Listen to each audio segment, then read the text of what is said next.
جو خطبہ جمعہ ہے وہ سننے کا ایک ادب ہے۔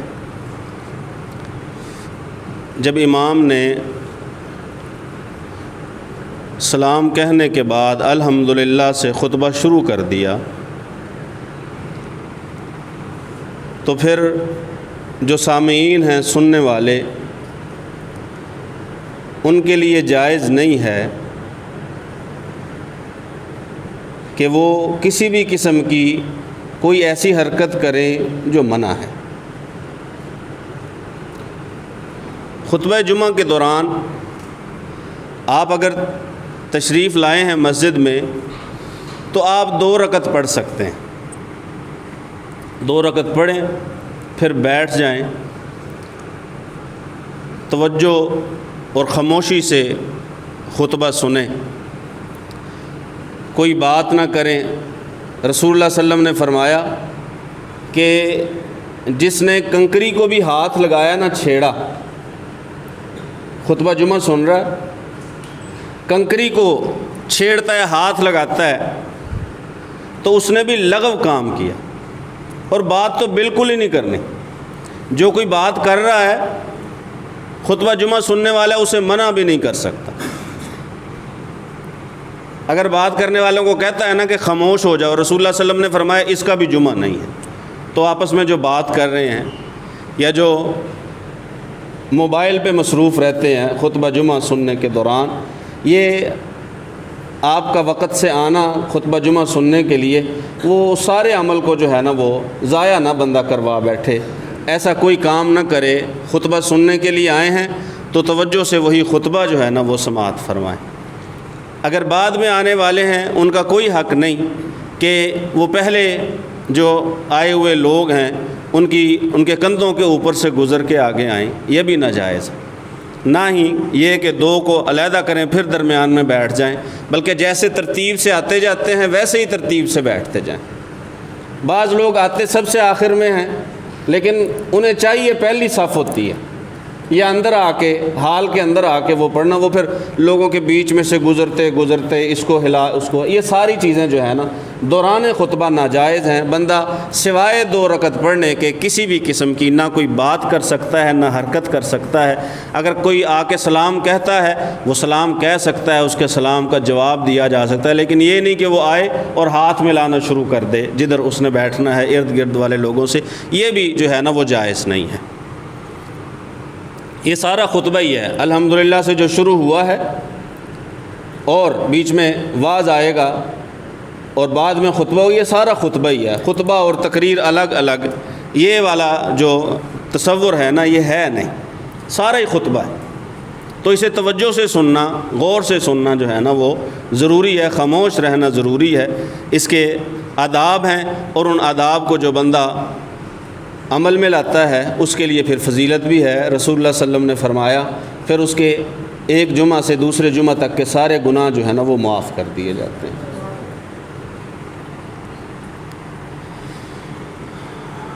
توحید باری تعالیٰ کی بات ہم نے گزشتہ جمعہ میں کی تھی۔ کچھ ایسی اصولی باتیں جن کا اللہ رب العزت کی توحید کے ساتھ تعلق ہے، اور کچھ ایسی ضروری باتیں کہ جن کی وجہ سے توحید میں خلل آ سکتا ہے، توحید میں فرق آ سکتا ہے۔ جو باتیں اللہ کو پسند نہیں ہیں، اللہ کی ذات کے مقابلے میں کسی اور کو اللہ رب العزت والے اختیارات کا مالک سمجھنا، یا کسی اور کو ایسا مقام، ایسا درجہ دے دینا جو مقام صرف اللہ وحدہ لا شریک کی ذات کو لائق اور زیب ہے، یا کسی کی ایسی صفات بیان کرنا جو صفات اللہ وحدہ لا شریک کے ساتھ خاص ہیں۔ یہ ساری باتیں بنیادی باتیں ہیں عقیدہ کی۔ یہ لا الہ الا اللہ جو بندہ پڑھتا ہے، کلمہ طیبہ، کلمہ توحید، اس کے لیے یہ باتیں جاننا ضروری ہیں کہ اس نے کلمہ پڑھا ہے کہ سوائے اللہ کے کوئی معبود نہیں ہے،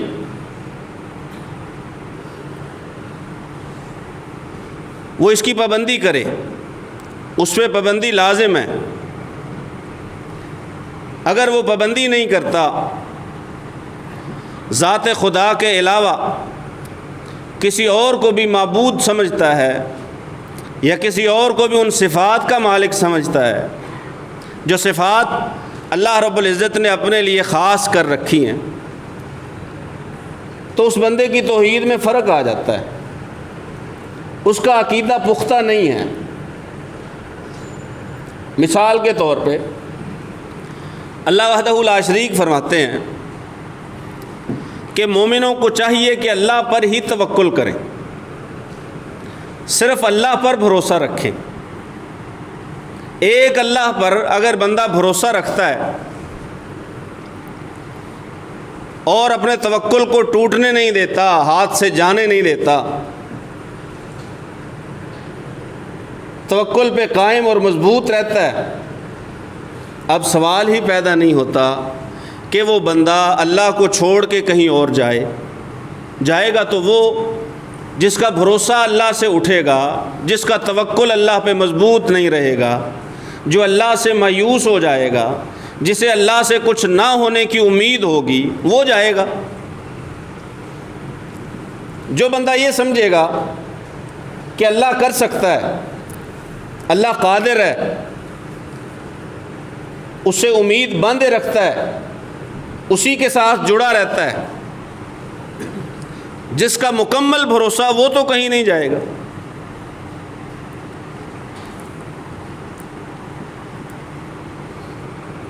اللہ رب العزت فرماتے ہیں قُلْ أَفَرَأَيْتُم مَّا تَدْعُونَ مِن دُونِ اللَّهِ، کہ اے پیغمبر صلی اللہ علیہ وآلہ وسلم آپ فرمائیے کہ لوگو جنہیں تم اللہ کے سوا پکارتے ہو، یہ بتاؤ ان ارادنی اللہ بضر هل ہن کاشفات ضر، اگر اللہ ارادہ کر لے کہ اس نے مجھے نقصان پہنچانا ہے، کیا یہ سارے مل کے اس کے نقصان کو روک سکتے ہیں؟ او ارادنی برحمت، یا اگر اللہ چاہے کہ اس نے مجھ پہ کرم کرنا ہے، عنایت کرنی ہے، نعمت کرنی ہے، رحمت کرنی ہے، هل ہن ممسکات رحمتی، کیا یہ اس کی رحمت کو روک لیں گے؟ اب یہ آیت کا ایک ٹکڑا ہے اور ٹکڑا سوالیہ ہے، اور یہ ایسا سوال ہے جسے اصطلاح میں استفہام انکاری کہا جاتا ہے۔ یہ صرف سوال پوچھنے کے لیے نہیں ہے، یہ سوال اس لیے ہے کہ انہیں بتا دیا جائے کہ یہ نہیں کر سکتے، یہ نہیں ہو سکتا۔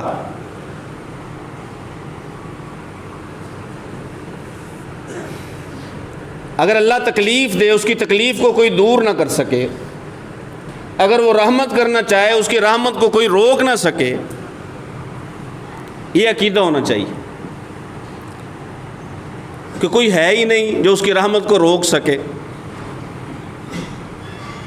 یہ جو باتیں چلتی ہیں نا ہمارے ہاں، وہ جی میرا رزق کسی نے باندھ دیا ہے، کیا کر دیا؟ رزق کو باندھ دیا ہے جی، میرا رشتہ کسی نے باندھ دیا ہے، بندش ہو گئی ہے، رشتہ کسی نے باندھ دیا، رزق کسی نے باندھ دیا۔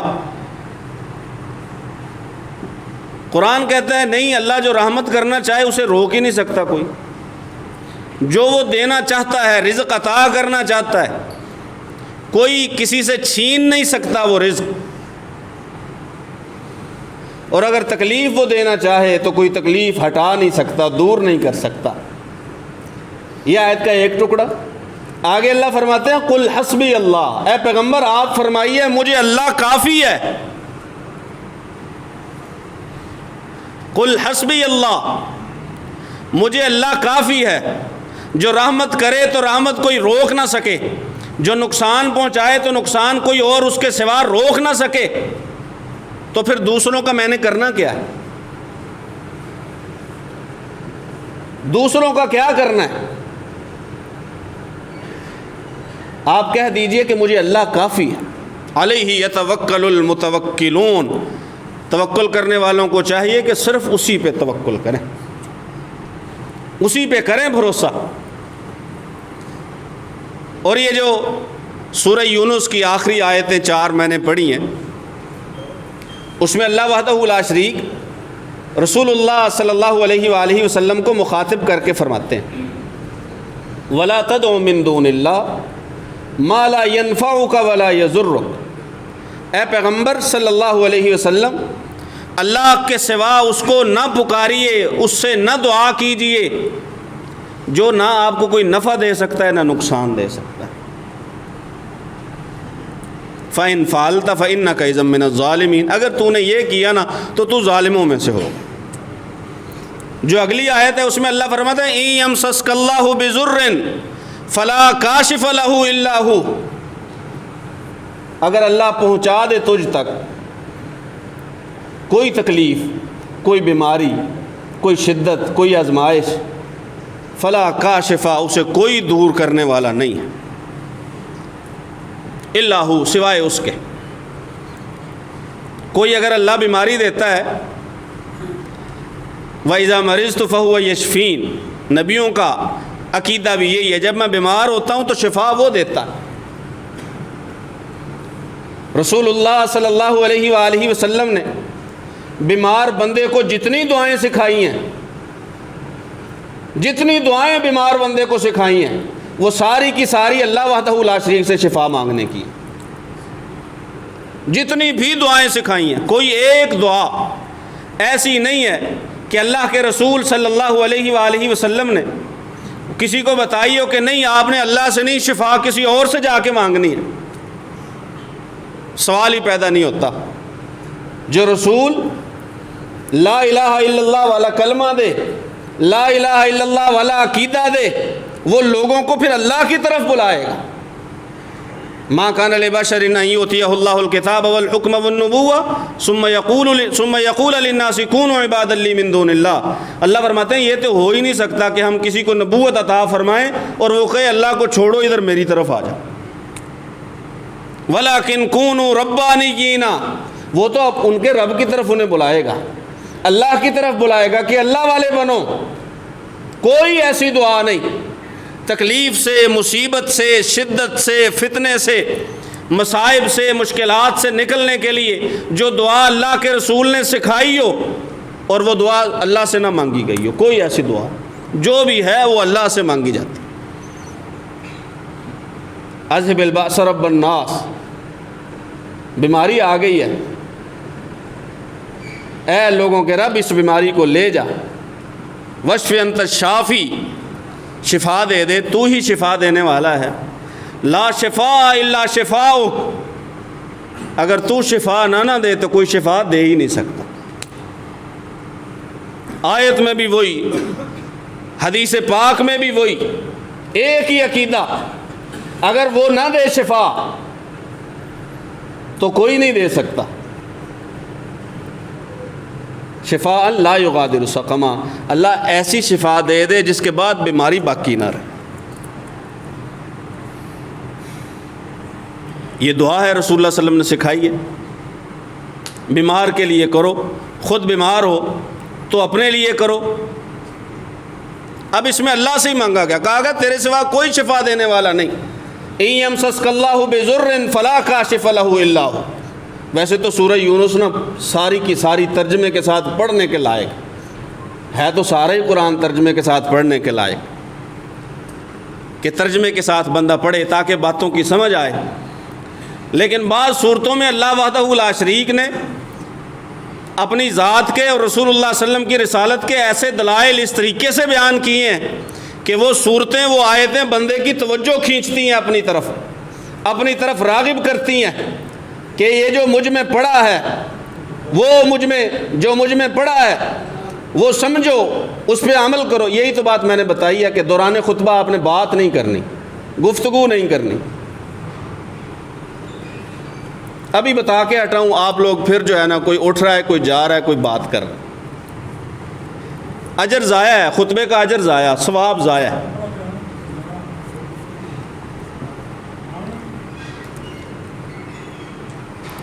کوئی دور نہیں کر سکتا. یہی توحید ہے. کل کو اگر آپ کو تکلیف آئے گی اور اللہ نے لکھی ہے کہ کل کو آئے گی، وہ آئے گی، اسے کوئی نہیں ٹال سکتا. اور صرف اسے ہی پتہ ہے کہ یہ تکلیف یا یہ خیر آپ کی زندگی میں آئے گی، اور کسی کو نہیں پتہ. یہ جو چلے جاتے ہیں نا کہ آپ بتائیے ہمارے کل کے بارے میں کہ کل کیا ہوگا، آپ ہاتھ دیکھ کر بتائیے، آپ میری تاریخ پیدائش کے مطابق بتائیے، آپ میرا ذائچہ بنائیے کہ میرا ہفتہ کیسے گزرے گا، میرا دن کیسے گزرے گا، میرا مہینہ کیسے گزرے گا، میرا سال کیسے گزرے گا. اگر یہی ساری باتیں بتانے والے گلیوں میں بیٹھ جائیں، دکانیں اچھے دفاتر بنا کے بیٹھ جائیں اور آپ کو بتاتے رہیں کہ کل جو ہے نا وہ آپ کے ساتھ یہ ہوگا، اگر ایسے کرو گے تو اس نقصان سے بچ سکتے ہو، پھر تو کسی کا نقصان ہی نہ ہو، پھر تو کوئی بیمار ہی نہ ہو، پھر تو کسی کے اوپر کوئی مصیبت آئے ہی نہ، پھر وہ اس دن سفر ہی نہیں کرے گا. اسے پتہ ہوگا کہ میرا ایکسیڈنٹ ہونا ہے یا میرا نقصان ہونا ہے، میرے گھر میں کل چوری ہو جائے گی، وہ گھر چھوڑ کے نہیں جائے گا. اور اگر کسی کے پاس چلا گیا ہے نا بندہ پوچھنے کے لیے کہ بتاؤ ذرا میرے ہاتھ کی لکیروں کے مطابق مجھے بتاؤ کہ میرا مستقبل کیسا ہے، رسول اللہ صلی اللہ علیہ وسلم نے پتہ کیا فرمایا؟ من عطا عرافا او کاہنا فصدقہ، جو کسی عراف ہاتھ شناس کے پاس آیا یا کاہن نجومی کے پاس آیا جو بتاتے ہیں ستاروں کے احوال، آپ کی تاریخ پیدائش کے مطابق آپ کا ستارہ کون سا ہے. اللہ رب العزت نے ہم نے ستارے بنائے ہیں، آسمان کے لیے زینت ہیں، شیطانوں کو ان کے ساتھ مارتے بھی ہیں، اگر مسافر اندھیرے میں ہو تو اس کے لیے راستہ بھی بتاتے ہیں. یہ ہے ستاروں کا کام، زینت ہے. شیطانوں کو اللہ مارتے ہیں، ان کے ساتھ آسمان کی حفاظت کرتے ہیں اللہ. اور اگر کوئی مسافر ہے رات میں، اسے سمت کا راستے کا نہیں پتہ، تو وہ ستاروں کے ذریعے جو ہے نا وہ راستے کا پتہ چلتا ہے، کیونکہ ستارے ایک وقت میں ایک جگہ پہ ہوتے ہیں، دوسری وقت میں دوسری جگہ پہ. جو پرانے لوگ ہیں وہ جانتے ہیں کہ ستارے جو ہے نا ان کی جو ہے نا ستاروں کی وجہ سے کیسے بندہ دریافت کر سکتا ہے کہ یہ سمت کون سی ہے، مشرق ہے، مغرب ہے، شمال ہے، جنوب ہے. یہ اللہ نے قرآن میں فائدے بتائے ہیں ستاروں کے. ہمیں بتایا جاتا ہے نہیں، ستارے جو ہیں نا ان کا آپ کی قسمت کے ساتھ بھی تعلق ہے. اب آ گئے ہیں پوچھنے کے لیے، نجومی کے پاس آ گئے، بتاؤ جی ستاروں سے احوال میرے بتاؤ. وہ پھر جو بتاتا ہے وہ، ویسے مجھے یاد ہے بینظیر جب باہر سے ملک میں واپس آئی تھی نا تو وہ کسی ایسے ہی پیر کے پاس گئی تھی. اس نے اسے کہا تھا تو تیسری بار وزیر اعظم بن رہی ہے،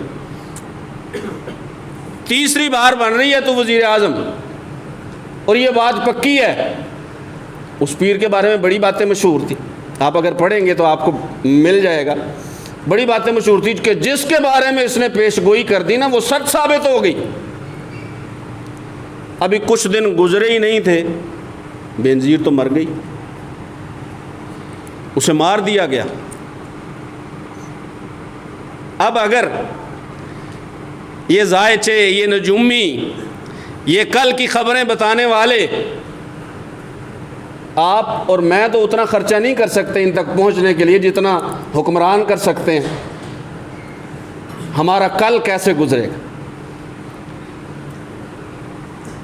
رسول اللہ صلی اللہ علیہ وسلم نے فرمایا جو آ گیا کسی نجومی کے پاس یا ہاتھ شناس کے پاس، ہاتھ دیکھو بھئی، لکیروں کے ذریعے بتاؤ، فصدقہ، پھر اس نے اسے کچھ بتایا اور یہ بندہ کہتا ہے کہ تو نے صحیح بتایا ہے، اس نے بتایا، اس نے کہہ دیا کہ تو نے صحیح بتایا ہے. رسول اللہ صلی اللہ علیہ وآلہ وسلم کا اسے باقاعدہ فتویٰ سمجھیے. فقد کفر بما انزل علی محمد، یہ جو گیا ہے اور جا کے تصدیق کی ہے اللہ پر اترنے والے قرآن کا، اس بندے نے کفر کر دیا.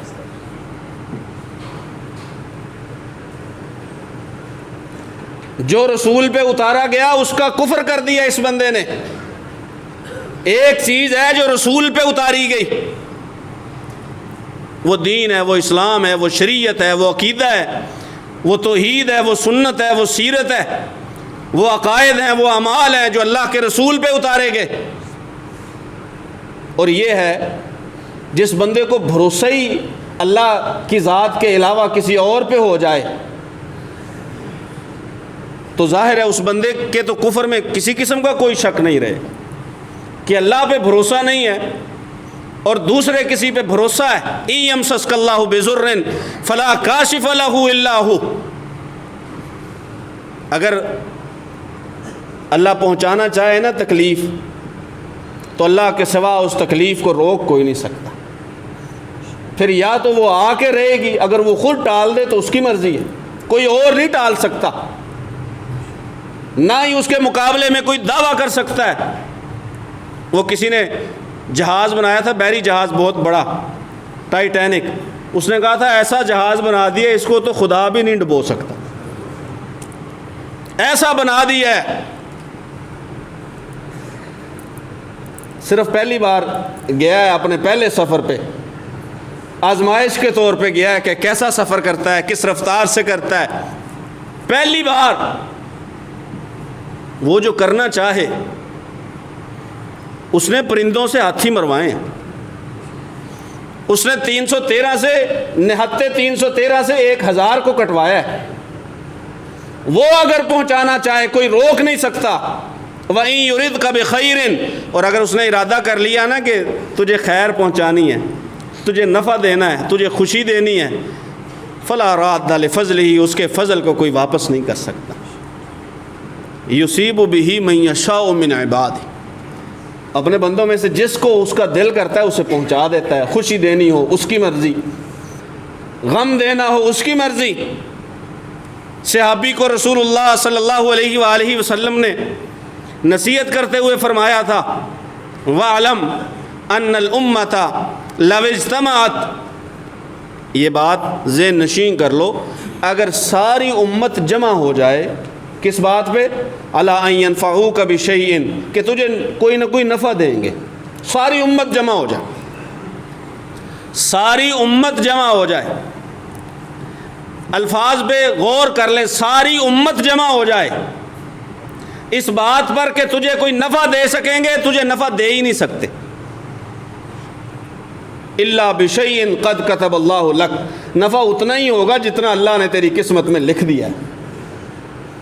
اور اگر سارے جمع ہو جائیں کہ تجھے نقصان پہنچائیں گے، ساری امت جمع ہو جائے، ساری امت جو امت سے باہر ہے وہ تو امت سے باہر ہے، ساری امت جمع ہو جائے کہ تجھے نقصان پہنچائیں گے، نقصان بھی نہیں پہنچا سکتے۔ الا ما قد کتب اللہ لک، ہاں نقصان تیرا اگر ہوگا تو اتنا ہی ہوگا جتنا اللہ نے تیری قسمت میں لکھ دیا۔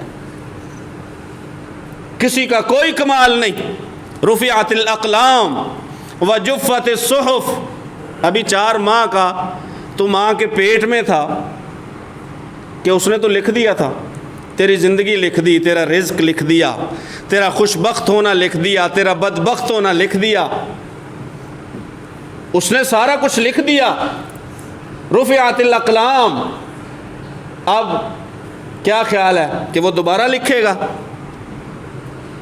وہ مٹایا جائے گا، دوبارہ لکھا جائے گا؟ رسول اللہ صلی اللہ علیہ وسلم نے نہیں، قلم لکھ کے اٹھا لی گئی ہے۔ وجفت الصحف، اور جن اوراق پہ لکھا گیا ہے وہ سیاہی ساری خشک ہو گئی، تبدیلی کی گنجائش نہیں۔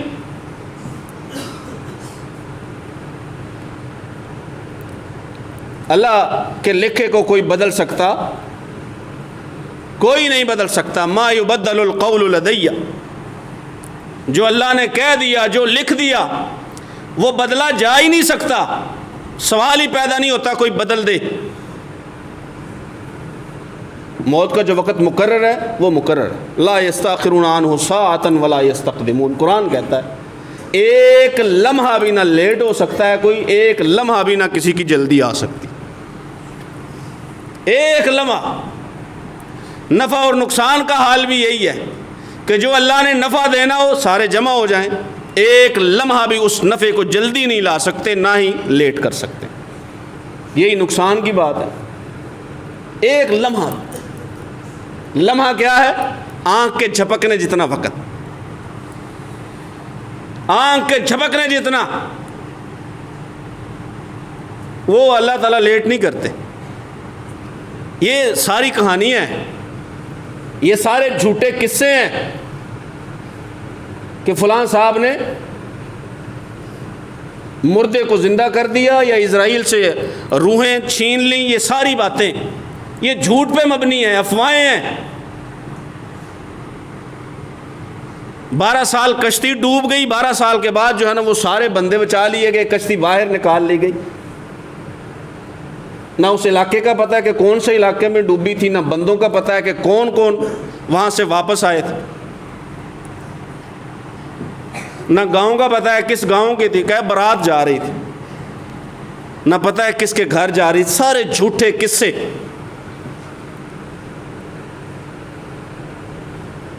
ہم سمجھتے ہیں کہ کسی نے بڑا کمال کر دیا، کمال اس لیے سمجھتے ہیں کہ علم ہے نہیں، عقیدہ سیکھا ہی نہیں، عقیدہ نہیں سیکھا۔